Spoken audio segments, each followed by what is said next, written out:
I had practice with your sisters before they handed me off to you." With a groan, Emily started to stand. The motion chased away what little colour had returned to her cheeks. I shooed her back into place. "Sit. The others can wait a moment or two longer, or jump down without the stairs." "I have to direct the footman in retrieving your trunk." "I'll do that." I laid my hand on her shoulder to keep her from trying to stand while I found a footman.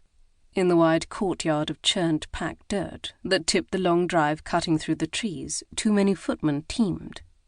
They moved in a dizzying mass of multicoloured liveries between the rectangular stable to the west, the carriages parked under a long awning beneath the tree line, and the lofty 4-story manor. Judging by the crammed space, we were one of the last guests to arrive. I blamed Francine, and the constant stops to examine plants throughout the 2-day journey from London, even if they had given Emily a respite from her motion sickness. A mountain of a man loped from the row of carriages towards the manor. From the breadth of his shoulders, his plain brown trousers and white shirt rolled to display his brawny forearms, and the easy way he hefted the valise onto his shoulder, he was undoubtedly a servant. I shook out my wrinkled mint-green skirt as I stepped forward. "You there!" The man paused as he came abreast of me. By Jove, he must be taller even than I was. Not many men in England could boast that.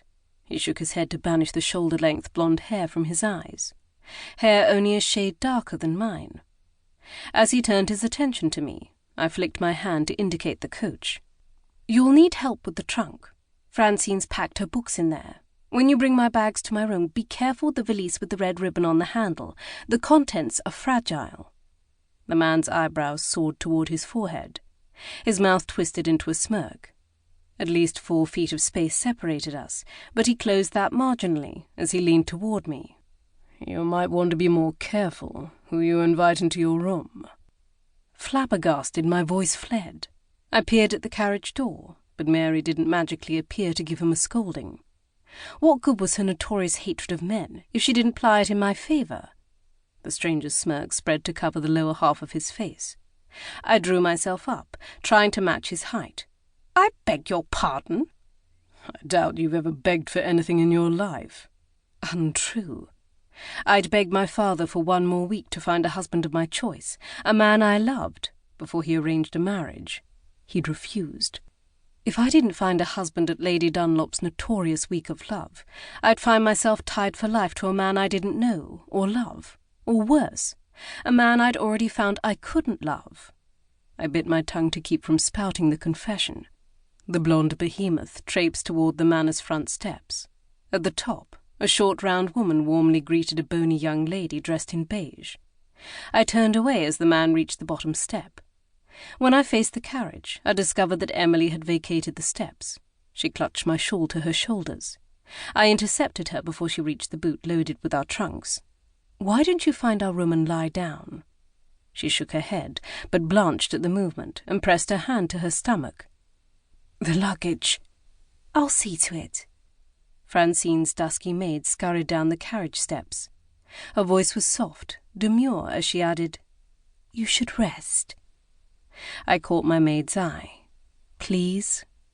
Emily pressed the back of her hand to her mouth and nodded. "I think I will rest." She slipped away to the manor, pausing to curtsy to the hostess before entering the house. A clamour behind me announced the emergence of my sister and Mary. "Hurry!" Daisy said from inside the carriage, her voice shrill with excitement. "We've arrived." "I know," Mary grumbled, her voice barely audible. Even in those 2 words she managed to convey her reluctance. As much as I loved her company, I wished she had defied her godmother's wishes and stayed home. Mary's notorious notions of marriage, and how women shouldn't give themselves to men as prized objects, would ruin my chances of securing a match. How was I supposed to fall in love when she glowered at all men present? That was if all the eligible men didn't simply pack up and go home the moment they learned of her attendance. With luck, my 16-year-old sister would help to keep Mary occupied for the duration of the party. She worshipped Mary. Daisy poked her head into the air, now shaded with her bonnet.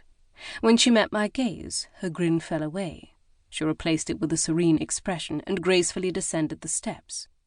Colour turned her cheeks rosy.